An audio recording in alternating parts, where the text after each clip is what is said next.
This free step-by-step video comes to you directly from Haynes, creators of the world's best repair manuals.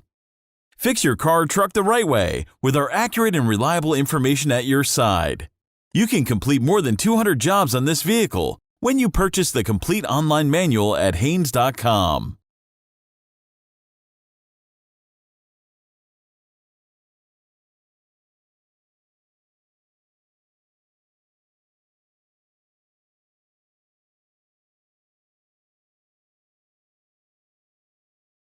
Pull the hood release lever, located on the driver's side kick panel.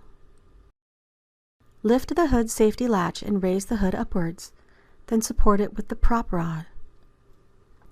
Before removing the auxiliary drive belt, note how it is routed among the various accessory pulleys. To replace the belt, rotate the tensioner pulley with its correctly sized wrench to relieve the tension and allow the belt to be slipped off of an accessible pulley. Carefully release the tensioner to its stopping point. Remove the belt from the remaining auxiliary components. Route the drive belt loosely over the various pulleys. Rotate the tensioner again to allow the belt to be installed, then release the belt tensioner. Make sure that the belt fits properly into the pulley grooves. It must be completely engaged.